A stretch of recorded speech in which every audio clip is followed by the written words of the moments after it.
Esta semana tengo aquí una invitada especial para el episodio. La verdad es que esta semana y la que sigue Carla no está de vacaciones, ya le dimos unos días que se pudiera desconectar, luego me va a tocar a mí también, pero eso también me permitió aprovechar para invitar a Daniela Dib, que está hoy aquí con nosotros. Daniela, como se acordarán, ya ha estado antes en White Paper 10, es parte del equipo de White Paper, particularmente ella se encarga de desarrollar contenido, hacer investigaciones y demás.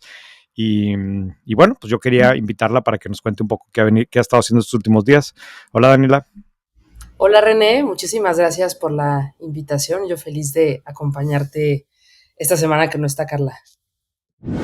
Antes yo pensaba que con 5 horas de sueño funcionaba bien. Luego leí de Sleep Revolution y me cayó el 20. Si quiero rendir, necesito dormir. Punto. Desde entonces empecé a optimizar mi sueño como optimizo mi calendario y a cuidar el lugar donde paso más tiempo que en cualquier otro, mi cama. Y una de las mejores cosas que he probado es 8 Sleep. El Pod 5 de 8 Sleep es una cubierta inteligente que colocas sobre tu colchón. Lo que más me gusta es que ajusta automáticamente la temperatura toda la noche para que puedas dormir mejor. Tiene un despertador térmico con cambio de temperatura y vibración que es mucho más suave que despertarte con la agresividad de una alarma. Y monitorea tu sueño, respiración y ritmo cardíaco sin que tengas que usar nada. Desde que lo uso, la verdad es que duermo mejor. Todas las noches me califica y confieso que cuando saco 10 en sueño profundo, lo ando presumiendo en el chat familiar como si yo fuera la Nadia Comaneci de la dormida. Pero no soy solo yo. Los estudios de 8 Sleep nos dicen que dormir en el pod puede ayudarte a dormir hasta 1 hora más por noche, quedarte dormido 44% más rápido e incluso mejorar tu salud cardiovascular. Lo recomiendo 100%. Puedes probarlo 30 días en tu casa. Y si usas el código whitepaper en 8sleep.com/whitepaper, te descuentan 7,000 pesos en tu Pod 5 Ultra. Dormir bien no es un lujo, es una estrategia de alto rendimiento. Pues muy bien, Daniela, vamos a empezar. Si te parece, yo me quiero arrancar con esta nota hoy que publicó esta semana el New York Times, que de alguna forma también coincide con lo que comentamos hace algunas semanas cuando hablábamos del tema del nearshoring, pero el New York Times trae una nota que habla de alguna forma del otro lado del impacto que está teniendo los aranceles en México, ¿no? Y se agarra como ejemplo una empresa de Monterrey, que se llama Micropartes, que produce como pequeños componentes de plástico, se cuenta como botoncitos, tapas, cordoncitos de plástico que se usan para amarrar cables, cosas de ese tipo. Eh, y cómo, en el caso de esa empresa y de otras similares, el famoso tema de los aranceles está haciendo que sus negocios crezcan, porque empresas grandes que están instaladas aquí, ya yo uso el ejemplo de LG, de Samsung, etcétera, necesitan asegurarse que lo que producen aquí tiene más componentes que son mexicanos o que se producen en México y por lo tanto están buscando más proveedores locales. Entonces, uno de los efectos que quizás en febrero o marzo, cuando se empezaba a hablar de esto, no veíamos, es que hay este otro lado positivo, en donde como estas empresas, lo que producen estas empresas grandotas aquí, cumple o quieren cumplir con las exenciones del tratado entre México, Canadá y Estados Unidos, necesitan los proveedores locales y el efecto es generarle más negocio a pequeñas empresas o no pequeñas empresas, a otros proveedores que están instalados en México.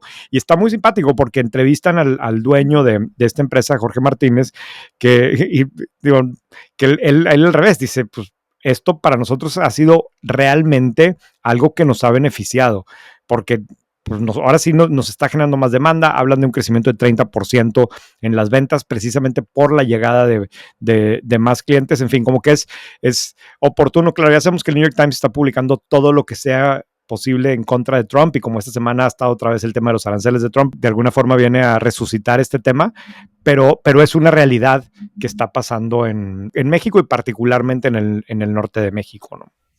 Sí, que incluso, o sea, el titular está medio sesgado y claramente va en contra de lo que Trump está proponiendo con los aranceles, que es beneficiar a las empresas en Estados Unidos, porque lo ponen como The Mexican Businessman Grateful for Trump's Tariffs, o sea, casi como una consecuencia no intencionada de los aranceles que está beneficiando a empresas mexicanas, pero sí está muy bien reporteado y también tiene una cita interesante me parece que es el secretario de Economía del Estado de Nuevo León, que Sí. habla no solamente de cómo se beneficia esta empresa en particular que se llama Microplastics, sino menciona que tienen órdenes de compra con valor de más de $600 millones que están, o sea, para proveedores locales y que pues ha sido muy beneficioso para el Estado esta imposición de aranceles. Entonces, Sí. pues sí, creo que A mí vale la pena. yo veo estas notas y me preocupa que vayan a alborotar a Trump ahí sus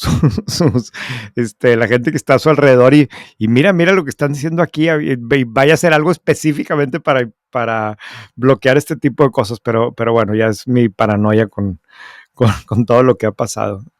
Pues como Eh, el New York Times lo consideran como enemigo del Estado, casi, a lo mejor ni lo claro, pelan, pero sí, o sea, está completamente orientado de decir, no que Trump quería beneficiar al país. Todo claro, politizado, pero está muy buena la todo nota. politizado. Hay otra nota que quería, digo, no me gusta mucho los temas políticos, pero esto sí me llamó la atención que no agarró tanta atracción la semana pasada y creo que sí vale la pena destacarlo. O sea, con el famoso tema del presupuesto que aprobó que aprobaron los legisladores en Estados Unidos, es una locura la cantidad de dinero que le dieron a ICE, ¿no? Sí. Al departamento que se encarga de ir contra los inmigrantes y, o sea, prácticamente 3 veces su actual presupuesto, otra vez como miles de millones de dólares para revivir la construcción del muro, miles de millones de dólares para los centros de detención de inmigrantes, ¿no? La cosa está de los cocodrilos que han dicho y no sé qué. Y luego, eso es una nota del Washington Post y luego vienen también notas en Bloomberg estos últimos días de cómo en la situación en Los Ángeles, pues se ha complicado más por la postura tan fuerte contra inmigrantes y entonces pues, la gente no quiere salir a trabajar y el impacto que eso está teniendo en todo tipo de proyectos, ¿no? Relacionados con construcción, con temas de gente en los restaurantes, etcétera. Pero la parte que no tuvo tanta cobertura y que me parece que sí es significativa, es que la semana pasada también, mientras estaba sucediendo todo esto, la administración de Trump le ordenó al Departamento del Trabajo que quitara una serie de requisitos que Biden le había impuesto a las visas H2A. Esas visas son las que se necesitan para trabajar en el campo, por ejemplo. No sé si te tocó ver, pero siempre cuando ibas a renovar un pasaporte, una visa, perdón, o algo así, hay filas enormes de gente que está solicitando una visa para irse a trabajar en la agricultura en Estados Unidos. Esas personas usaban la visa H2A. Biden, hace 4 o 5 años, implementó una serie de requisitos que hizo mucho más complicadas estas visas. Entonces, una de las ahora sí como que unintended consecuencias es que al ser tan difíciles de conseguir, pues le convenía más al agricultor contratar ilegales, ¿no? Y de alguna forma pareciera ser que el que haya dificultado estas visas hubiera motivado la inmigración ilegal. Entonces Trump lo que hizo es que está quitándole los requisitos, o sea, no quitándole, pero disminuyéndole la carga de requisitos que le impuso Biden para hacerlo como más fácil y más atractivo para los agricultores de ese país contratar guest workers. O sea, para efectos prácticos, pareciera que se está poniendo mucho más duro frente a los indocumentados, pero a la vez que está creando un camino como menos requisitoso para trabajar legalmente en Estados Unidos, al menos en lo que respecta a la agricultura y este tipo de visas, ¿no? Que ahí lo que entiendo y lo que a veces hablan los defensores de derechos humanos de los inmigrantes es que tiene como tú dices, esta intención de promover la contratación de estos, les llaman como guest workers, ¿no? Para Sí, beneficio de quien los contrata, pero al requerir menos, valga la redundancia, menos requisitos, también está desprotegiéndolos mucho. Entonces, como que se vuelve poco atractivo para el mismo trabajador de llegar y decir, bueno, pues yo casi entro más fácil, pero así mismo me pueden sacar más fácil. Entonces, como que tienen una serie de incentivos ahí que se contradicen un poco, pero sí, de acuerdo contigo que la cobertura se ha enfocado mucho más en pues todas las implicaciones del llamado Big Beautiful Bill, que no puedo creer que en la página del Congreso venga así como The Signing of the Big Beautiful Bill, pero en fin. es espectacular. O sea, neta, Sí, pues es un reality show, Daniela, todo este cuento, sí, ¿no? y Trump tiene muy bien construido su personaje y todo, pero bueno. Pero sí, lo malo es que estamos viendo como estos mandatos de Trump en tiempo real y se ven las consecuencias un poco desfasadas, ¿no? O sea, yo creo que a fin de año se va a ver exactamente la cantidad de trabajadores que solicitaron este tipo de visa, cómo les fue a los agricultores. Ahorita estamos viendo como la noticia que acabamos de mencionar de qué consecuencias positivas e inesperadas está teniendo para empresas pequeñas y medianas en México. Entonces, pues habrá que ver en un par de meses qué consecuencias tuvo esta Big Beautiful Bill en cuanto a las visas y pues a ver quién sí participa y quién no, ¿no? Claro. Plena, que es una startup mexicana, obtuvo $6 millones de inversión en una ronda en la que participaron Daluz Capital, Mazapil, New Ventures y quien no está hoy, Carla Berman. La empresa fue fundada en 2020 y desarrolló un modelo de cuidado de salud para las mujeres que combina una plataforma digital con clínicas y tiene 4 centros de atención en Ciudad de México. Y esta nueva inversión la va a destinar para sumar 13 clínicas adicionales.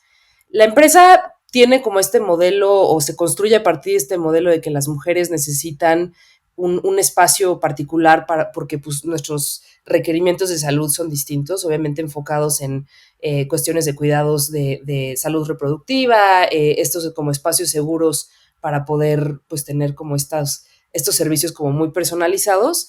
Y sus fundadoras son Giovanna Abramo y Lorena Hostos, que ambas trabajaron una en Bain, las dos trabajaron en Bain y ambas tienen un MBA, una de Harvard y la otra en Stanford.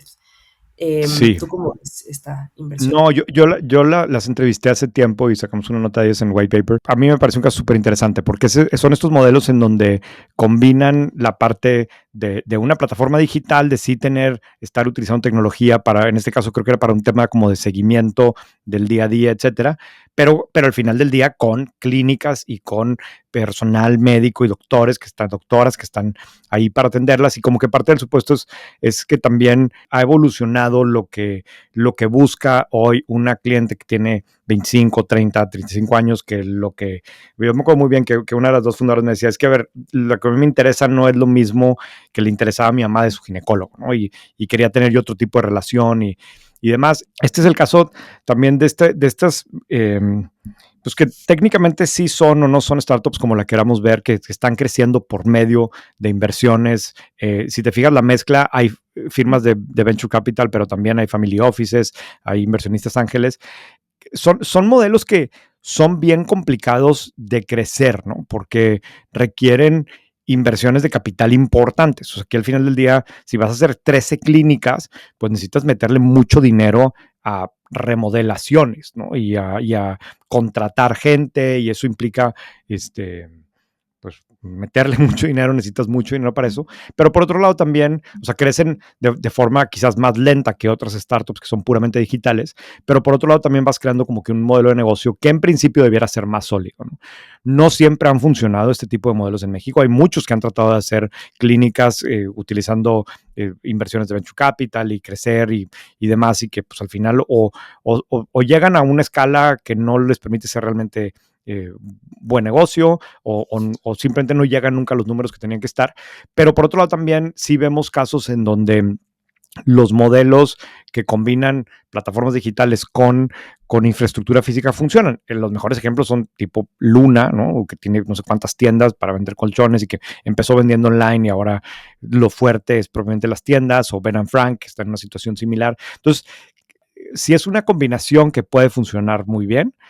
La propuesta de valor tiene que estar como muy bien armada, que creo que en este caso lo está, pero sobre todo es un tema al final del día de ejecución, o sea, que sí puedan estarlo replicando, respetando el modelo de costos y generando el negocio que tienen que estar generando en cada uno de los puntos. Las dos chavas tienen pues, perfiles, mucha preparación, mucha experiencia ya haciendo esto, y bueno, pues aquí claramente encontraron quien le creyera y le siguiera apostando. Si no me equivoco, hasta ahora han recibido ya más de 10 o 11 millones de dólares entre las diferentes rondas, incluyendo esta última ronda de inversión. Sí, y además, tienen este enfoque particular en todos estos servicios relativamente nuevos que se han estado creando para salud de la mujer, porque no solamente ofrecen servicios o sea, de maternidad, de seguimiento del embarazo, ginecología y demás, sino también opciones de fertilidad, congelar células madre, del cordón umbilical, todos estos como pues, procedimientos relativamente nuevos y el hecho de que todo lo integren en una plataforma, que eso también es algo que siempre, pues su principal competidor no, a lo mejor no son otras clínicas, sino son los servicios de WhatsApp, ¿no? O sea, cuando tú vas a reservar una cita con tu médico, lo hacen mediante WhatsApp, lo tienen que tener muy bien integrado, pero fuera de eso se queda como muy desarticulado el seguimiento, ¿no? O sea, tienes que tener alguien completamente dedicado a que siga estos mensajes de WhatsApp y tu recordatorio de citas y como que se sale de una plataforma propia que tú manejes y ellas lo tienen como muy bien integrado. Como tú mencionabas, no son las únicas, hay otra serie de clínicas, o bueno, otra empresa de clínicas enfocadas en la mujer que creo que tiene también inversión de Venture Capital, una se llama Reina Madres, es bastante famosa aquí en Ciudad de México, pero pues alguien ya como completamente enfocado en este servicio híbrido de seguimiento, creo que tienen muy buena apuesta. A ver qué tal. Que nos cuente Carla también un poquito Que nos cuente Carla, sí. porque le interesó el modelo, ¿no? Porque ella ha hablado de Plena varias veces y creo que sí es algo pues bien interesante de servicios que sí son enfocados en la mujer, no por una cuestión de pues nada más como dividir por género, por, no sé, otra cuestión, ¿no? Sino acá realmente la atención médica para mujeres tiene que estar como muy bien enfocada y creo que aquí lo están presentando muy bien. Sí. A ver, yo traigo una nota un poco diferente, que es un poco más complicada, pero creo que vale la pena. Hay una empresa que no mucha gente ubica que se llama Murano, que técnicamente es una empresa que desarrolla y opera hoteles en México. Tiene como que diferentes proyectos de real estate. Si te metes a ver su página, tiene muchos proyectos diferentes, como que viene de un equipo de empresarios que tienen muchos años en experiencia de desarrollo inmobiliario. Y por ejemplo, su portafolio actual viene un hotel en Cancún de más de 1,000 llaves, otro en la Ciudad de México, otros dos en la Ciudad de México, uno es el Mondrian Mexico City, que tiene 180 llaves, por ejemplo. Pero no es un portafolio así tan grande comparado con otras empresas de hoteles.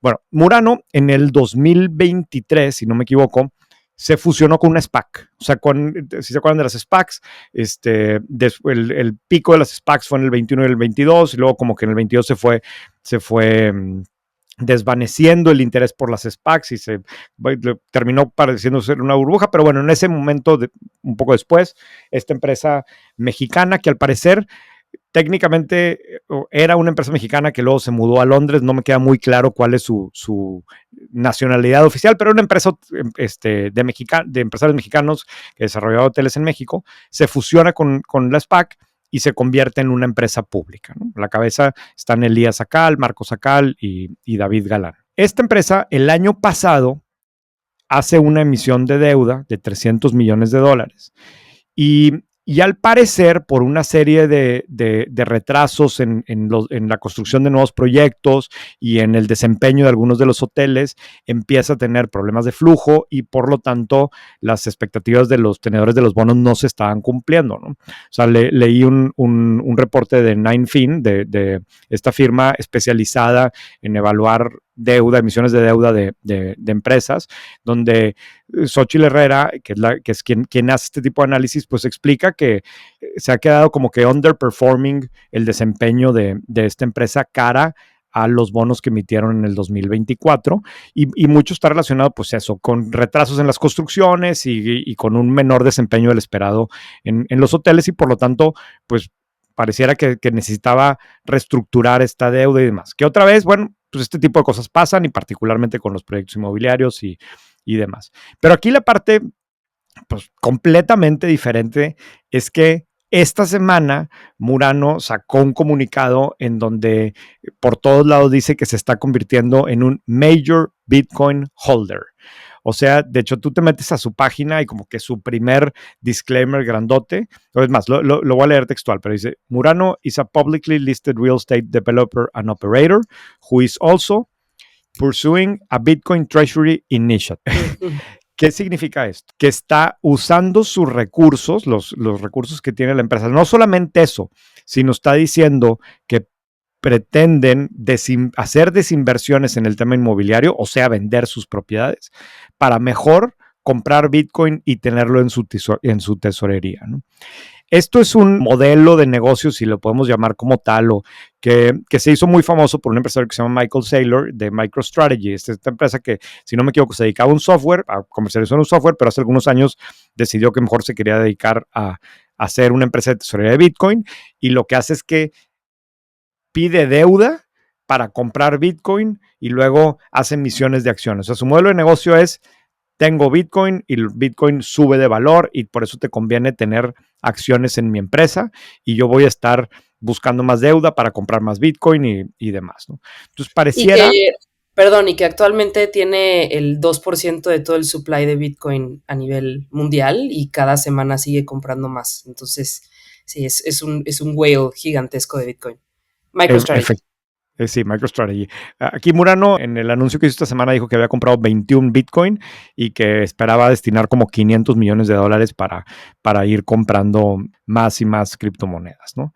Entonces, él explica, ¿no?, que por un lado, sí, van a seguir en el tema de real estate y desarrollando propiedades, pero, y textualmente dice, pero en una forma que está más adecuada al ecosistema actual. Our next chapter includes digital initiatives built around Bitcoin. Entonces, pues digo, me parece muy eh, insólito para una empresa mexicana, o en este caso una empresa que tiene un modelo de negocios de activos fijos reales, ¿no?, a migrar ahora a ser una empresa de tesorería de Bitcoin, que coincide además, pues, que tiene este pendiente de los bonos y que pues, le tiene que repagar esos bonos, ¿no? Pero bueno, ese es este último capítulo de Murano, que pues ahí está, una empresa diferente. Aquí está buscando tener una proporción de 80-20 entre Bitcoin y efectivo en su balance, ¿no? Y para eso pues va a hacer desinversiones en el real estate, y demás, ¿no? Sí, o sea, y la página, como bien dices, no solamente trae este disclaimer, sino trae el logo de Bitcoin y el color de Bitcoin, o sea, es ya completamente convertida a eso. Sería súper interesante platicar con los dueños para entender un poco quiénes son las personas, o sea, bueno, un poco a quién, una, ¿por qué en México? Y dos, a quiénes están dirigiéndose, ¿no? Porque como dices, ya es una empresa pública, no sé qué tanto. Me acuerdo hace un par de años que uno de los hijos de Jorge Hank, que también desarrollaba estos como pues, proyectos inmobiliarios en Cancún, me parece, había desarrollado un proyecto de una criptomoneda en la que tú podías invertir en la cripto y tenías como acceso particular a pues como a este real estate que tenían en la costa y, o sea, como que está ligado al parecer este sector de real estate de lujo, de hoteles en la playa con el mundo cripto, y pues sería interesante ver de dónde surge y por qué se deciden hacer esto, ¿no? Que es un Sí, ¿dónde está súper la interesante. oportunidad? Cuando hicieron el comunicado, venía una carta de Elías Sakal, que es el fundador y CEO, y ahí explicaba, ¿no?, que están evaluando hacer transacciones tipo sale leaseback para poder destinar esos recursos a comprar Bitcoin. Y él dice una cosa, que dice que Murano nació de visión y de tomar riesgos, y que este siguiente paso es igual que eso, ¿no? O sea, es la visión diferente y asumir riesgos diferentes para perseguir un nuevo modelo de negocio, ¿no? Entonces, bueno, eso es la apuesta de esta empresa de hoteles, que ahora se convierte en una empresa tenedora de criptomonedas. De Bitcoin, sí. De Bitcoin. A ver, Daniel, a ti te toca como invitada especial la duda de la semana. Compártenos algo que de plano no entiendas o te dé curiosidad, y vamos a ver si alguien de la audiencia después nos puede este, encontrar una respuesta. Pues mi duda de la semana, que a nivel personal creo que es mi duda de hace 5 años, ¿por qué los fundadores de Rappi salen cada año más o menos a decir que ya están listos para sacar su IPO en la bolsa de Nueva York? Hace semana y media, me parece, volvió a salir Simón Borrero a decir que dependiendo de las condiciones del mercado, Rappi va a estar lista para salir a bolsa, Y incluso una de las notas que vi en El País decía como, el titular era, la quinta es la vencida, signos de interrogación. Rappi vuelve a decir que ya está lista. O sea, entiendo que se crea como todo la intención es crear como todo este hype alrededor de una empresa antes de salir a bolsa para pues poder incentivar a los posibles compradores de las acciones, hacer que el precio de la acción sí cumplan las expectativas y estimados y demás, pero ¿por qué cada año? Ya se volvió casi tradición y A casi un ver, meme a nivel regional, ¿no? yo creo que hay un tema ahí en donde efectivamente, digo, Rappi lleva, pues que lleva más de 10 años, ¿no? Sin duda, y Sí, tiene, bueno, y tiene muchos años, o sea, tiene muchos inversionistas que tienen ya muchos años en el cap table y que en algún momento tienen que salir y ha recibido, pues, como bien sabemos, miles de millones de dólares. Y aparte, si no me equivoco, Rappi tiene muchos empleados con acciones, ¿no? Que seguramente ya tienen también muchos años y que necesitan convertir esas acciones en algo. Entonces, pues claramente es una empresa que necesita un IPO, pero a mí me da la impresión más bien de que Simón, lugar a donde sale es lo primero que le preguntan los reporteros, ¿no? Entonces, yo no sé si realmente es que él quiera decir eso o Rappi quiere decir eso, pero es lo primero que le preguntan siempre todos los medios, ¿no?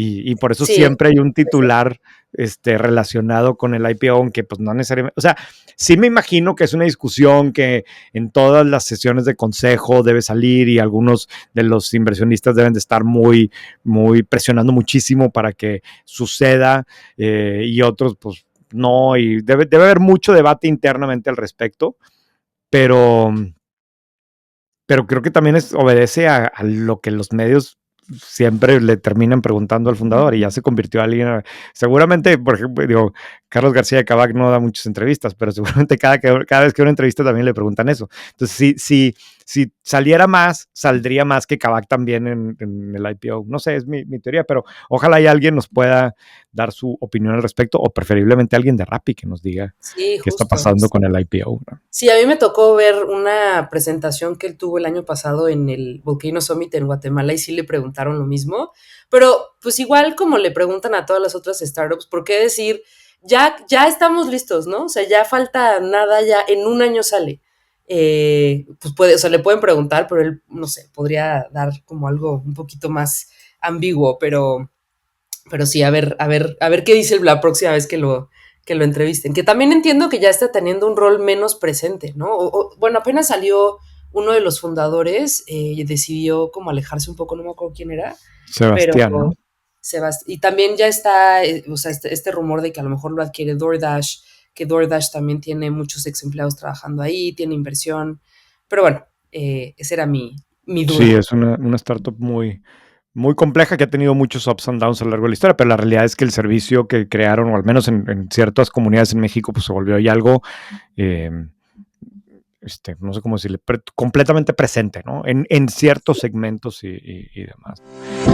Para el deep dive de esta semana, yo quiero que Daniela nos platique cómo han sido estos últimos meses en White Paper. O sea, a ver, incluso Daniela, a lo mejor nos puedes platicar cómo han sido los últimos años para ti, o sea, que pasaste de...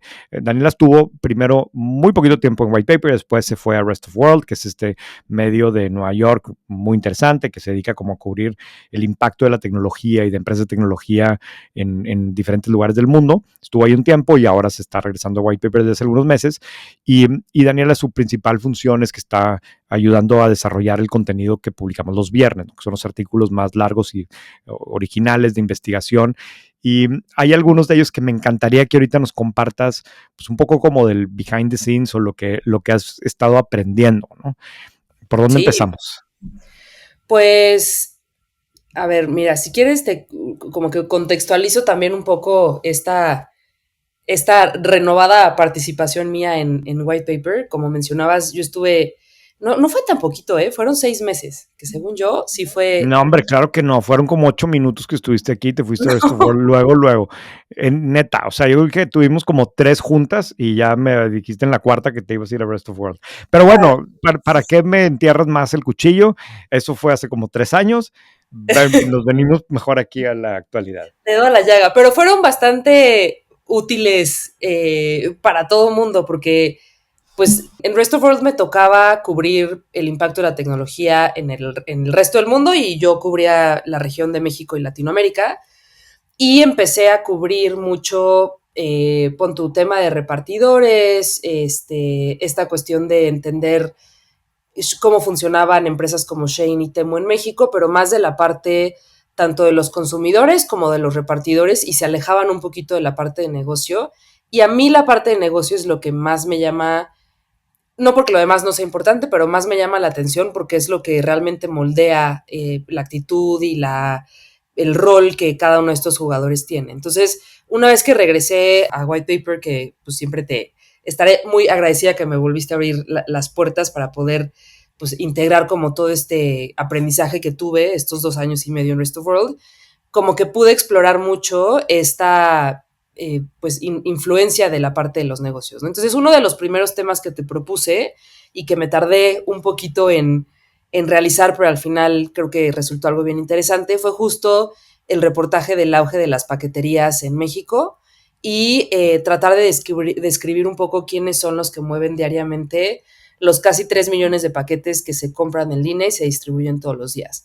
Que todas estas cifras fue pues un reto poder obtenerlas porque las empresas son muy herméticas en compartir cuántos son los paquetes que envían, hay mucha competencia, pero pues pude presentarte este reportaje que pues me dio también chance de platicar con algunos de los jugadores de Last Mile y ya que ahondaran en el tema de negocio, ¿no? Y hablaran como con mucha especificidad acerca de los retos de negocio que implica entregar todos estos paquetes. Ahí también algo padre es que una vez que empezamos a publicar esta nota, que ahorita vamos a ahondarla, a ahondar más de los hallazgos que encontramos, es que pues muchas de las personas que participan en el sector me empezaron a buscar después de publicarlo aquí en White Paper, a contarme que también ellos participan en esta industria y como que cada vez voy jalando un poco el hilito de ver qué tan grande es, cuánta gente participa y también pues de contarlo porque es un sector que pues no es tan sexy para hablarlo como del día a día, ¿no? Por ejemplo, ayer platiqué con una empresa que se llama Segmail, que me buscó a partir de este reportaje, que ellos se encargan de toda la logística de última milla de algunas empresas que venden por TikTok Shop, como Sareli y Sareli, de los cuales les contaremos más en un par de semanas, pero me dijeron, no, nosotros nos encargamos de coordinar toda la paquetería con pues estas empresas chinas que llegan y se encargan de distribuirlo en TikTok Shop. Entonces, esa apertura de que tanta gente especializada escuche y lea White Paper me ha dado como esta visión o visibilidad mucho más amplia de la industria, ¿no? Que es un poco, digo, a mí me pasa y seguramente te habrá pasado, y para mí es de repente como desesperante que a veces publicamos una nota, como un artículo como este que estás mencionando aquí, y nomás lo publicas y te caen muchos otros participantes que dices, chin, me hubiera encantado entrevistarlo antes, ¿no? Pero que simplemente pues no lo encontraste antes o no sabías ni siquiera que existía.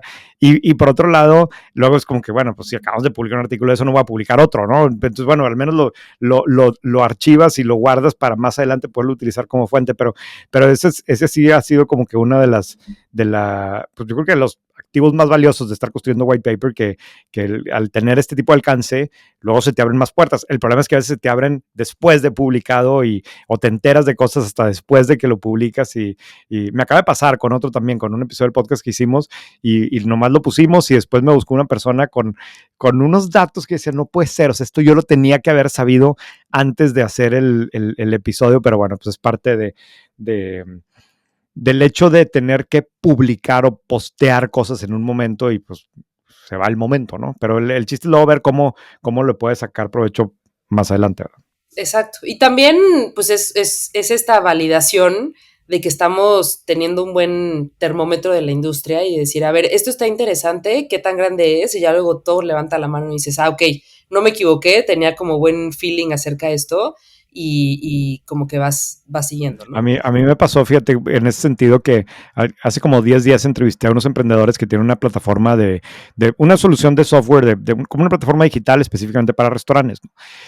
Y me contaron ellos que cuando nosotros publicamos un artículo precisamente sobre ese tipo de plataformas para restaurantes en White Paper hace como 3 años, ¿no? Y me contaron que ellos compraron la empresa que actualmente tienen, esta de tecnología para restaurantes, algo así como que al día siguiente que nosotros publicamos la nota. Y en esa nota que nosotros publicamos no salía la empresa que ellos estaban comprando, cuando ellos sabían que era una empresa como un jugador importante en el segmento. Y desde ahí se les quedó la idea de que, a ver, necesitamos revivir esta marca para que llegue a un tamaño que no pueda hacer que una empresa como White Paper hable del segmento y no hable de nosotros, ¿no? Se convirtió como en un reto interno para ellos y pues efectivamente lo lograron y hoy pues, es una empresa muy grande, lo van a leer en White Paper en los próximos días, ¿no? Pero sí termina pasando eso, que publicamos de una industria, de una empresa y automáticamente nos llega mucha más información sobre lo mismo. Sí, ¿no? Y por favor, un exhorto a que lo sigan haciendo porque pues es también esta intención de tener tu beat, ¿no? El tema que tú sigues durante meses, que al final es lo que crea como, o te permite ver como la industria a gran escala y poder contar una historia mucho más rica al respecto, ¿no? Sí. Oye, hablando, pero antes de que brinques al siguiente, hablando de paquetes, me acordé, la semana pasada fuiste a ver un centro de distribución de Amazon. Sí. Junto con influencers. Te metieron al paquete o nos metieron al paquete de influencers. Platícame de tu visita, ¿dónde fuiste? Sí, de hecho creo que salió a partir de, bueno, no sé, pero mi feeling es que salió a partir de este reportaje de las paqueterías, porque además, al estar reporteando esto, pues sí estoy molestando a todas las empresas de las que hablamos para que nos confirmen cifras, para que, o sea, me acuerdo que puntualmente busqué a Amazon para confirmar el volumen de paquetes que envían y demás. Entonces tuve contacto con su gente de prensa, muy amable siempre, y me invitaron a conocer el centro de distribución que se llama MEX 3, que está en Cuautitlán Izcalli, junto con, o sea, era como un media tour, ¿no? Que he ido a algunos, pero nunca me había tocado que fuera a uno donde la mayoría eran creadores de contenido y también había medios tradicionales, pero principalmente eran creadores de contenido. Y fue muy divertido porque nos citaron a las 8 de la mañana en una cafetería en Polanco y de ahí nos fuimos hasta Cuautitlán Izcalli, que de ida nos fue muy bien, fue como 1 hora y media después de las 9 de la mañana. Nos dieron nuestro desayuno, llegamos muy bien. Ya el regreso fue otra historia que pues también te habla acerca de lo increíble que es la logística que salga en desde este esta país, zona. claro. Porque nos tardamos 5 horas en regresar. O sea, algo pasó en la carretera, que es la carretera que va a Querétaro, que siempre algo pasa. Pero pues a mí lo que me impresionó es que pese a ese tipo de cuestiones, Amazon te sigue entregando los productos incluso el mismo día. Yo claro, no sé o si sea, tú y todos los paquetes de Amazon esa tarde se tardaron 5 horas en llegar a la Ciudad de México. Pero llegamos. Y o sea, yo creo que a veces siento que es como casi estos relevos de Moctezuma que se los pasan así como por tramos para poder brincarse el tráfico, porque impresionante el tráfico de regreso, horrible. Pero bueno, una vez que entramos al centro de distribución, no es la primera vez que lo hacen, hay años anteriores en que han llevado a creadores de contenido para que, pues literal, iban estos chavos con su equipo de grabación, algunos no eran creadores de contenido individuales, sino que había medios que tienen un área específica para crear contenido en redes sociales y empezaban a grabar para poder tener como una audiencia más joven y publicarlo en TikTok, Instagram y demás. Y nos presentaron ahí a la gente que dirige pues el almacén como tal y nos explicaron todo el proceso, que era lo que yo me moría de ganas de ver, ¿no? Porque había escuchado después de mis entrevistas para hacer esta nota cómo funciona, pero nunca lo había visto en tiempo real y me llamaron la atención varias cosas. Una, el tamaño de este centro de distribución es enorme, no me acuerdo cuántos, o sea, qué metraje tienen, pero es el más grande que tiene Amazon en toda Latinoamérica y sí se puede apreciar.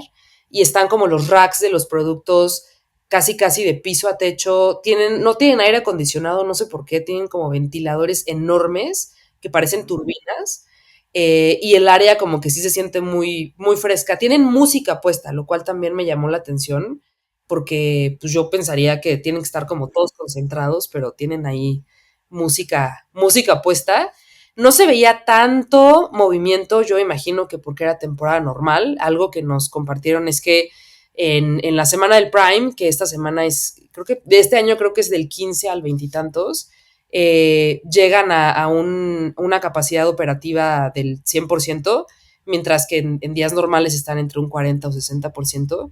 Y no es como que la gente esté agarrando los productos todo el tiempo y haya como una línea de empaque que no para, sino que estaban como bastante bien pausados, pero todo está súper, súper automatizado. Tienen, no sé, por cada pasillo, que han de ser 100 pasillos, tienen como 3 o 4 modems que pues se ve que tienen internet dedicado, que es clave para que funcione toda su operación. Todos los paquetes se escanean, incluso los operarios tienen en la mano un escáner como, Sí, un handheld. Sí, ajá, y van eso, eso escaneando. yo, eso yo lo vi también. El año pasado fui a ver un centro de distribución de Coppel también, que no estaba tan lejos en México, estaba como por donde iba a estar el aeropuerto nuevo, por ahí, el aeropuerto cancelado, por ahí estaba. Increíble las dimensiones o al menos a mí me impresionó mucho igual los racks. En este caso tenían, aparte, imagínate la variedad, que yo quiero suponer que en Amazon es igual, pero aquí había pues desde racks con cuatrimotos y colchones y jeans y, o sea, una televisiones, una variedad de cosas increíble. Usando los handhelds igual también, pero mi duda aquí es, justo en los últimos días, saqué en White Paper una nota de que creo que la fuente original era de Information, no me acuerdo qué periódico americano, pero como Amazon tiene ya más robots que trabajadores en las bodegas, ¿no?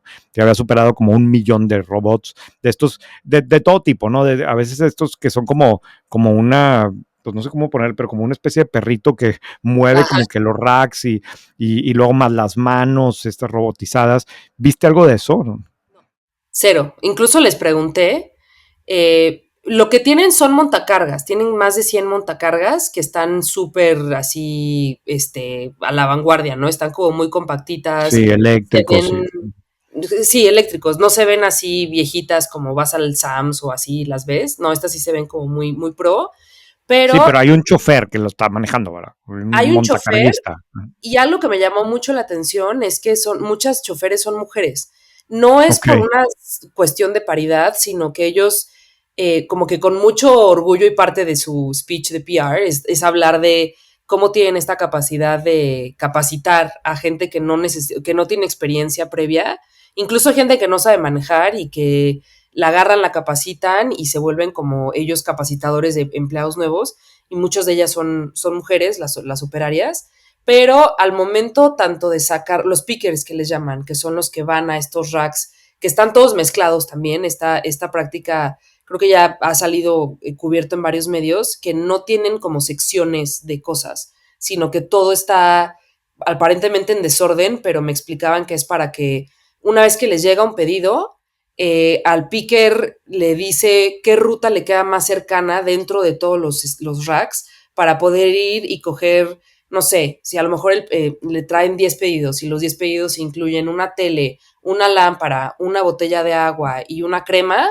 están como todos repartidos por todo el centro de distribución y les queda más rápido ir a 3 o 4 puntos que en vez de ir a un área específica donde esté cada cosa, ¿no? Entonces, los pickers son los que van en su montacargas, agarran este tipo de objetos, los más pesados están hasta abajo para que el montacargas no tenga riesgo de que se le caiga encima y demás, y luego los llevan a un área donde ya los empacan, y quienes los empacan son personas a una velocidad extraordinaria que siempre sí. creo que ha sido talento mexicano. No sé si has visto como estos videos de las personas en la central de abastos que cortan así los nopales a una velocidad extraordinaria.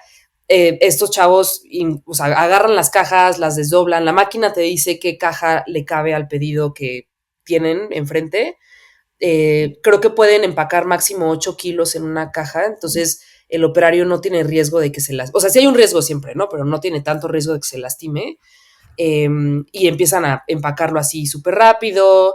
Con el handheld les escanea como la tira con la que forran la caja, exactamente de la medida de la caja, entonces como que todo es muy rápido, muy optimizado, pero no hay ningún robot, así que sea el que esté Sí, seleccionando cosas. Lo que me sí. platicaban es que este centro de distribución, creo que se llama sorting o sorted, o no me acuerdo bien del nombre, pero básicamente implica que tienen productos de muy, o sea, que no son big and bulky, o sea, no son sofás, pero sí son productos bastante grandes que todos salen de ese centro de distribución y por eso necesitan montacargas. Hay otros centros de distribución que tienen objetos más chiquitos. No en México en ninguno hay robots, pero en centro de distribución en Estados Unidos, que no son de este tipo de artículos como muy voluminosos, sí son los que los robotcitos los pueden agarrar y de repente como pues meter y sortear, ¿no? Pero en este caso me dijeron que en México no hay, y no creo que vaya a haber. Yo creo que también implica una inversión bastante importante en este tipo de tecnología, de robots. En infraestructura, México claro. la mano de obra sigue siendo bastante accesible. De acuerdo. Oye, te voy a cambiar de tema radicalmente. Pero por cierto, a los que les interese seguir con este tema de centros de distribución, perdón, paréntesis, hay una nota que publicamos en unos días sobre los centros de distribución de Nadro, que es esta empresa que distribuye medicamentos, pero que ahora tienen, en lugar de tener el handheld donde el empleado lo trae en la mano, lo traen con unos smart glasses y le proyecta en el lente qué cajita de aspirinas es la que requiere ese paquete y lo escanean los lentes y como que eso es el siguiente escalón de uso de tecnología, ¿no? Pero bueno, me quiero cambiar de tema aquí contigo y quiero hablar específicamente del artículo de Y Combinator que publicaste hace como 2 semanas, ¿no? Creo que fue. Sí. 2 semanas. Es de los artículos que ha generado pues más comentarios recientemente, y no solamente por lo que se publica ahí, sino gente que nos buscó directamente. Cuéntanos por qué se te ocurrió la idea de escribir este tema de Y Combinator cuando pues como que no es el momento de moda para las startups mexicanas, ¿no? Eso pasó 2021, 2022, al revés. Ya no es un tema que todo el mundo esté hablando de las startups, y por qué ahora hablar de Y Combinator en México. Pues yo llevo mucho tiempo cubriendo, o por lo menos estando interesada en el ecosistema de Venture Capital y Startups en México. O sea, ya, bueno, yo empecé, como sabrás, yo empecé trabajando en Ciudad de México en Endeavor, donde me tocó, o sea, que era 2016 cuando llegué a Ciudad de México, pero yo había trabajado en Puebla desde 2014. Entonces me tocó como todo este auge. No existían unicornios, nadie sabía que era venture capital, y poco a poco como que se fueron surgiendo como estos grupos de emprendedores que tenían capital, y se volvió como el gremio de los que habían levantado dinero de Y Combinator. Y sacaste una nota hace, no sé, habrá sido como 5 semanas antes de que yo sacara este reportaje, donde justo hablabas que la participación de startups mexicanas en este programa de aceleración había habido como 3 batches donde no había habido ninguna startup mexicana, y como que no lo tenía yo muy presente, pero me llamó la atención porque, te digo, me acuerdo que hace algunos años todo mundo quería estar en Y Combinator, y como que se le celebraba mucho, hacían muchos anuncios y demás. Entonces me metí a la página, que pues lo bueno de este programa es que todo está público hasta cierto punto, pero tienen como una base de datos de todas las startups por país, por región, por estatus. Y pues me metí a ver, y me llamó mucho la atención poder graficar esta información y poder encontrar exactamente qué había pasado con estas startups desde que la primera que entró, que fue en 2016 o algo así. Exacto, que fue esta de boleto móvil. Me interesó muchísimo los resultados que tuvimos, ¿no? Que vimos que de las 91 startups mexicanas, que, bueno, paréntesis gigantesco, no está muy claro cómo categorizan a una empresa por país. Algunos de los founders de estas startups eran mexicanos, algunos no, pero operaban en México. Muchos no, más bien. Muchos no, o muchos tenían este mix de fundadores extranjeros, y había muchísimos franceses. No había tantos estadounidenses, lo cual también siempre me ha sorprendido mucho, que este como binomio de emprendedor de Y Combinator no suele ser con alguien gringo, sino con alguien europeo, ¿no? O latinoamericanos. O latinoamericanos, sí. Que eligen México para emprender, ¿no? Que se vienen aquí para emprender. Que lo veíamos también con startups que no estaban en Y Combinator, pero eran muy famosas, como Gaia, ¿no? Los 3 eran extranjeros, sí. Creo que la mayoría eran franceses, si no me equivoco. También, bueno, incluso Luna, ¿no? Ellos son, creo que, sí, boliviano, francés, mexicano. Entonces veíamos esta diversidad del origen de los fundadores, y pues también que el 74% de estas startups siguen activas, el 18% ya están inactivas, y solamente el 7.9% fueron adquiridas, y no ha habido ninguna que haya tenido un éxito así súper mediático o que haya salido a bolsa, lo cual no Digo, es porque malo. no ha habido ninguna mexicana que tenga una salida, pero bueno, tampoco las que pasó por Y Combinator. Exacto. Pero pues uno también entendiendo, bueno, y otra de las razones por las cuales me interesó mucho esto es porque a mí toda la historia de qué influye, qué mentalidad, qué filosofía influye en Silicon Valley y cuál es la que, o sea, qué es lo que exportan a otros países que también se han adentrado a esta cultura del emprendimiento y el VC, me llama mucho la atención. Tengo pendiente de leer el libro de OpenAI que tanto has presumido y que ya me urge que Deja me tú, que llegue. penosamente no he terminado, ¿verdad? Pero bueno, espero No, ya pero me tardé mucho con ese libro. es que es un librazo, ¿no? Porque creo que explica muy bien qué está detrás, qué ideología está detrás de toda esta tecnología, ¿no? Quiénes lo están desarrollando. Y pues todo lo que hace Sam Altman a mí me interesa, quizá no porque lo admire en particular, sino casi por morbo. Y sé que es una figura como controvertida, entonces como que ahorita estoy leyendo un poco acerca de él y dije, a ver, ¿qué habrá pasado en Y Combinator? Y eso fue también un poco del análisis, ¿no? Que platicando con algunos de los founders que participaron, o sea, de startups mexicanas que participaron en Y Combinator, me decían que, pues, Sam Altman es una persona súper accesible, que platicaron con él durante el tenure que él tuvo, que terminó creo que en 2019, y él como que les transmitía esta idea de no solamente creen una empresa, sino si van a hacer algo tienen que hacer la mejor y tienen que ser como super cutthroat y llegar y ser muy agresivos y Sí, tener winner como take all.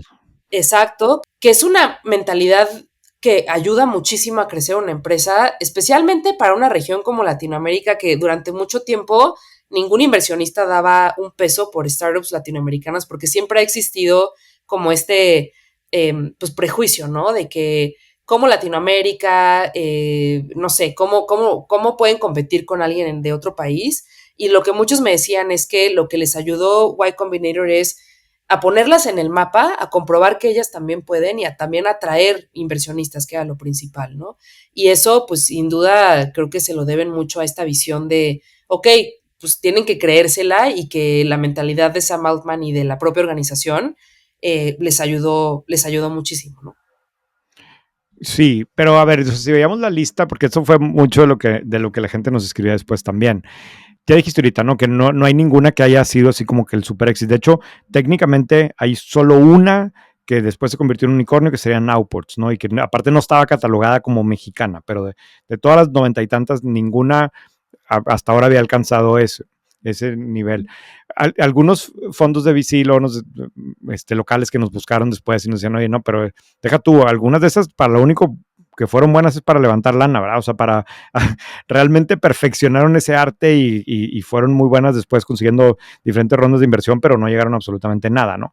Y sí nos pusieron algunos ejemplos de 2 o 3 que decían, no, estas empresas sí están muy buenas, ¿no? Y sí están generando lana hoy, pero fueron más bien como que la excepción.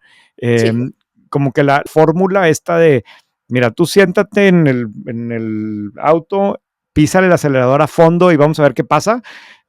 Pues cuando funciona muy bien, pero las probabilidades de que funcione son malísimas, son bajísimas, y más en un entorno como el mexicano, ¿no? Porque aunque señalabas, ahí venían algunas que de plano ya desaparecieron o ya dejaron de operar formalmente, pues también hay muchas otras que pasaron por ahí y que ahí están, pero que pues realmente no parecen realmente pues, ni estar creciendo o estar desarrollando cosas, no sé, comiéndole participación de mercado a los jugadores de la vieja sí. escuela o lo que fuera, ¿no? Pues simplemente ahí se quedaron, ¿no? Exacto. Sí, o sea, lo que, sin duda lo que mencionas lo escuché mucho, ¿no? De que casi lo que te enseñaban en Y Combinator era a pitchear y a poder levantar dinero. Y de manera como muy interesante, esta obsesión con el pitch creo que se transmitió en estos 10 años. Yo me acuerdo que estaba la semana del emprendedor promovida por el INADEM y toda esta cuestión de pues como talleres y workshops para poder mejorar tu pitch, Startup Weekend y todo. Y no es que viniera directamente de Y Combinator, pero sí era como algo muy relacionado con ellos, de poder perfeccionar tu pitch, de asegurarte de que tus inversionistas entendieran cuál era tu modelo de negocio, y tu propuesta, sin que tuvieras como tus financials muy claros o tuvieras ya incluso, perdón por el Spanglish, pero que tuvieras como tu product market fit, ¿no? O sea, toda esta terminología que se popularizó también entre los startuperos, creo que pues provino un poco de esta influencia que tiene Y Combinator, y se critica mucho esto que mencionas, ¿no? Que muchos levantaron mucho capital.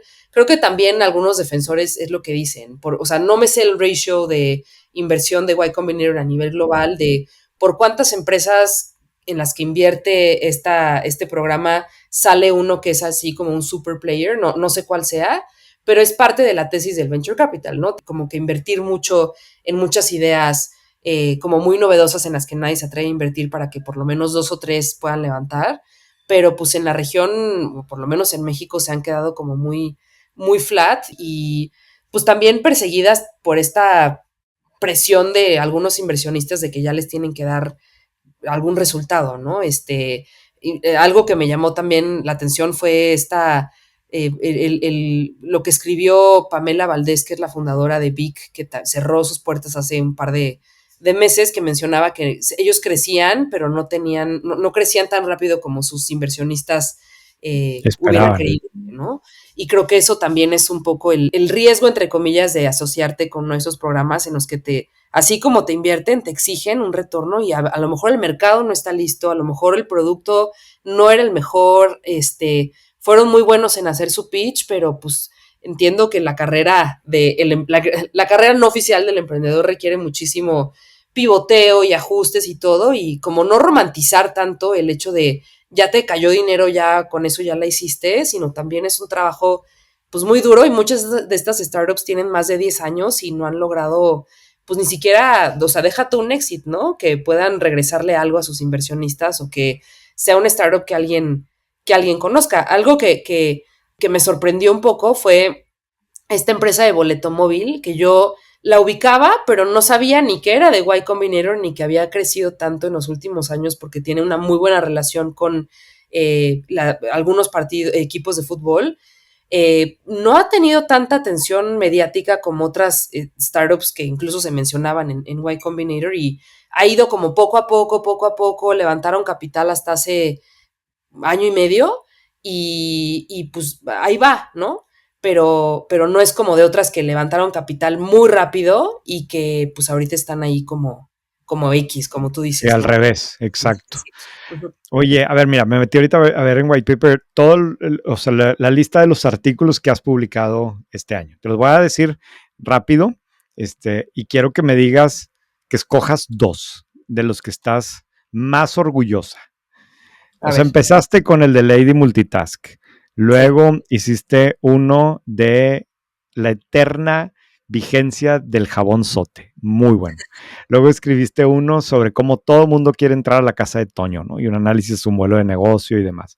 Escribiste de Genoma Lab y cómo pasó de ser una empresa que vendía productos milagro a uno de los top performers de la Bolsa Mexicana de Valores. Luego, pues evidentemente yo creo que el más importante que he escrito hasta ahora, que fue revivir el tema de Juan Carlos García y del directivo prófugo que vivimos hace algunos años y que de alguna forma se ha venido olvidando ese tema. Luego hablaste de la comunidad de China, que está creciendo en Polanco, que deberíamos de haber mencionado ese hoy. Luego hablaste de gimnasios, del panorama de las empresas que operan gimnasios en México, quiénes quieren, cómo funciona. Luego hablaste de las paqueterías, luego de Y Combinator, y mañana viernes te toca otro, o esta semana te toca otro artículo. Pero de todos esos, ¿cuáles dirías que, o sea, si tuvieras que poner 2 en un currículum, ¿cuáles usarías? Híjole, depende para qué el currículum, pero, o sea, personalmente los que yo utilizaría serían el de Lady Multitask y el de Juan Carlos García. ¿Y El de por qué jabón, estos 2? porque esos dos. El de Lady Multitask, porque creo que ha sido muy poco reporteado este fenómeno que precede a los influencers, precede a los creadores de contenido.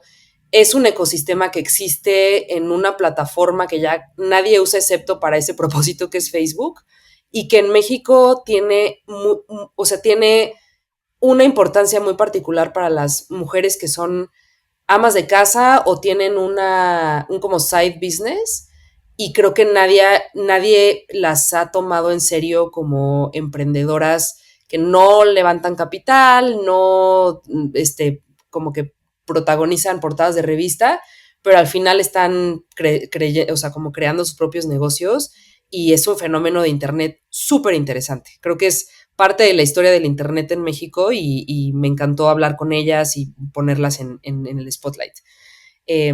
Y el otro, el de Juan Carlos García, pues creo que es un tema que te acuerdas que platicamos muchísimo de por qué en este momento, por qué reportearlo, por qué hablar de esa cuestión. Sí fue también un tema bastante difícil y pues Y sórdido. triste, y sí, Sí. claro.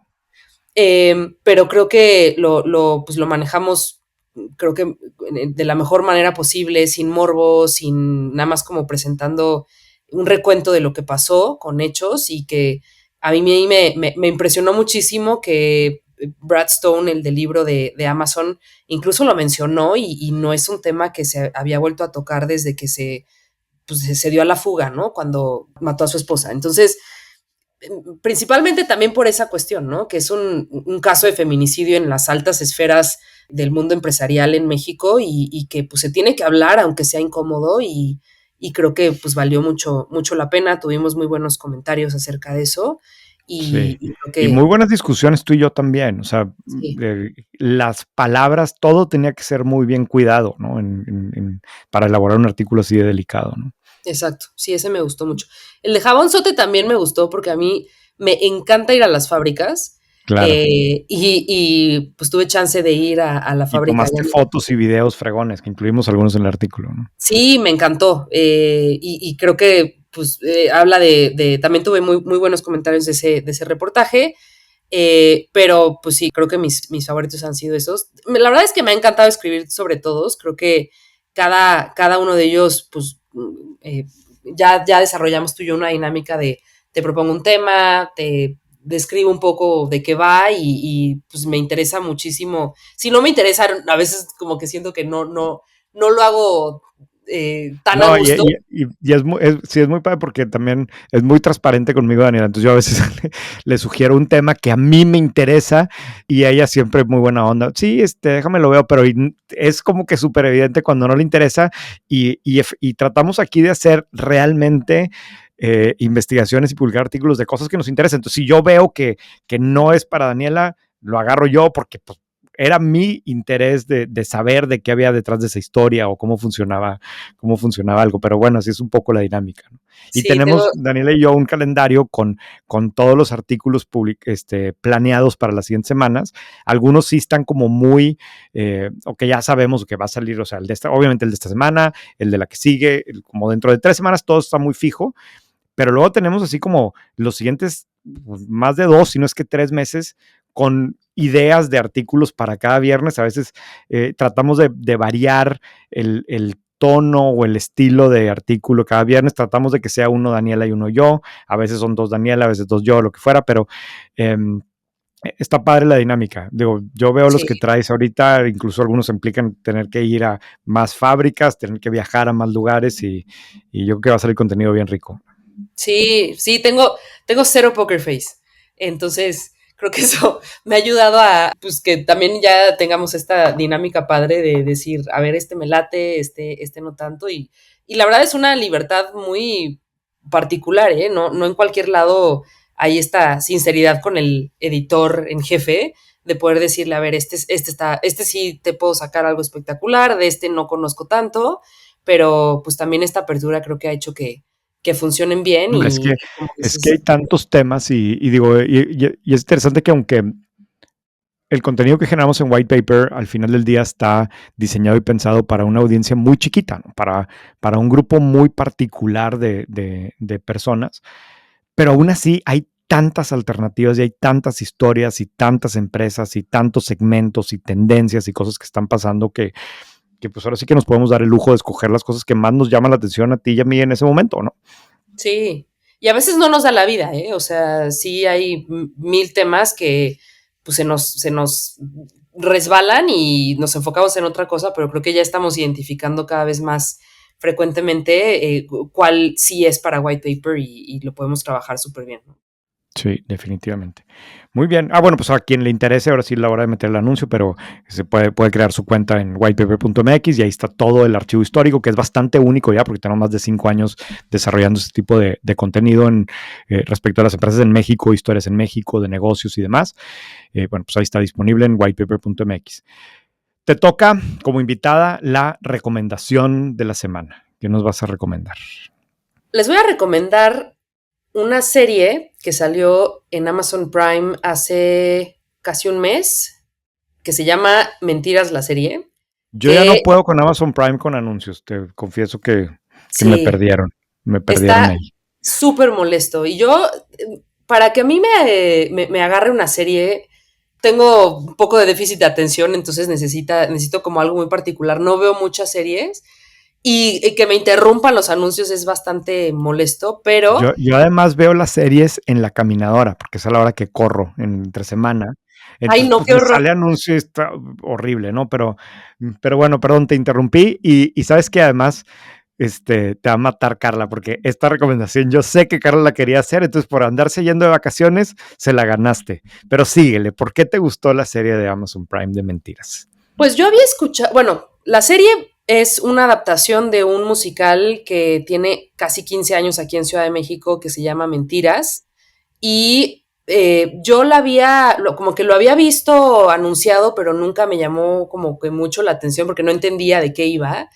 Y es la historia, es una historia de que un señor se muere y junta a 4 mujeres en un espacio para decirle que pues, ahí cada una se entera que él tenía una relación con las 4 al mismo tiempo, entonces como que ahí empieza, es una comedia, ahí empieza como a pues, surgir esta relación entre ellas y demás, y se van dando cuenta de que le mentía a todo mundo, por eso se llama Mentiras. Pero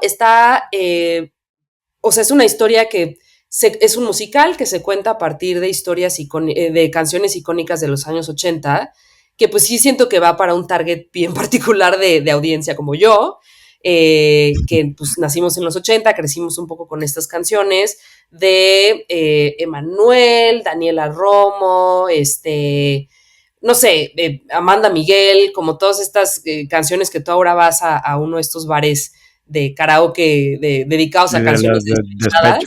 Ajá. Que fíjate que esa historia también me interesa verla como negocio, ¿no? En los karaokes para despechadas. Y se cuenta pues la historia a partir de, o sea, yo no sé cuánto pagaron en tener la licencia para utilizar todas estas canciones para un musical, pero les ha ido súper bien, tienen más de 4,000 representaciones en escena aquí en Ciudad de México, se ha también hecho una versión con drags, porque la serie es como muy camp, ¿no? O sea, tienen como estos personajes como muy extra, muy llamativos, todo es alrededor de las luces neón, y se creó esta adaptación para Amazon Prime, y lo que me llama, o sea, más allá de que la serie está divertida, tiene a Belinda, que Belinda está muy chistosa, lo hace muy bien, tiene a Mariana Treviño, que salió en la de Club de Cuervos y también es una súper actriz, está muy bien producida, la historia está medio floja al final, pero la verdad es que la producción no le pide nada a nadie, y algo que me interesa mucho, que me mata de curiosidad más bien, es que está producida y protagonizada por Luis Gerardo Méndez, que en algún momento era como el poster child de Netflix, cuando Netflix llegó a México, porque pues es el famoso Chava Iglesias de Club de De los Cuervos nobles. Ajá. de Javi Noble, ¿no? Que salió en esta película de hace 1000 años de Nosotros los Nobles. Pero Luis Gerardo Méndez durante mucho tiempo trabajó muy, muy de la mano con Netflix haciendo películas, haciendo muchas series, salió en Narcos, era productor ejecutivo y de repente sale con esta adaptación y se la vende a Amazon y no es que tenga exclusividad con ninguna de estas dos plataformas, pero se nota la rivalidad de Amazon Prime y México, y Netflix en México, porque hasta esta serie no había habido una en Amazon Prime que realmente tuviera el éxito casi equivalente a Club de Cuervos o Narcos que tuvo Netflix, ¿no? Esta serie lleva, desde que se lanzó, siendo la más vista, la serie mexicana más vista dentro de Amazon Prime. tuvo un hitazo en redes sociales porque además lo sacaron muy oportunamente en el mes del Pride y es una serie que es como muy amigable para la comunidad LGBT, como te digo, sacaron su versión con drags y demás, y la gente online la retomó increíble, ¿no? En TikTok todo el mundo estaba haciendo como la versión de Pobre Secretaria, que es una canción de Daniela Romo que canta Mariana Treviño en la serie de manera espectacular. Y está muy divertida, o sea, más allá de que disfruten la serie, que sí vale la pena, pues es interesante que es además una adaptación de una obra de teatro que no siempre salen bien. Y creo que es la primera vez que hacen eso con una obra de teatro mexicana en una plataforma de streaming. Entonces, pues sí la recomiendo. Está chistoso. Muy bien, pues ahí está la recomendación de Daniela. Carla, ni modo, por andarte yendo de vacaciones te la ganaron. Pues, sí. Pero bueno, habrá que verla. Daniela, pues mil gracias por acompañarnos y estaremos de regreso la siguiente semana también con un episodio diferente. Muchísimas gracias y seguimos en contacto. A ti, que estés muy bien. Gracias a todos. Antes yo pensaba que con 5 horas de sueño funcionaba bien. Luego leí de Sleep Revolution y me cayó el 20. Si quiero rendir, necesito dormir. Punto. Desde entonces empecé a optimizar mi sueño como optimizo mi calendario y a cuidar el lugar donde paso más tiempo que en cualquier otro, mi cama. Y una de las mejores cosas que he probado es 8 Sleep. El Pod 5 de 8 Sleep es una cubierta inteligente que colocas sobre tu colchón. Lo que más me gusta es que ajusta automáticamente la temperatura toda la noche para que puedas dormir mejor. Tiene un despertador térmico con cambio de temperatura y vibración que es mucho más suave que despertarte con la agresividad de una alarma. Y monitorea tu sueño, respiración y ritmo cardíaco sin que tengas que usar nada. Desde que lo uso, la verdad es que duermo mejor. Todas las noches me califica y confieso que cuando saco 10 en sueño profundo, lo ando presumiendo en el chat familiar como si yo fuera la Nadia Comaneci de la dormida. Pero no soy solo yo. Los estudios de 8 Sleep nos dicen que dormir en el pod puede ayudarte a dormir hasta 1 hora más por noche, quedarte dormido 44% más rápido e incluso mejorar tu salud cardiovascular. Lo recomiendo 100%. Puedes probarlo 30 días en tu casa. Y si usas el código whitepaper en 8sleep.com/whitepaper, te descuentan 7,000 pesos en tu Pod 5 Ultra. Dormir bien no es un lujo, es una estrategia de alto rendimiento.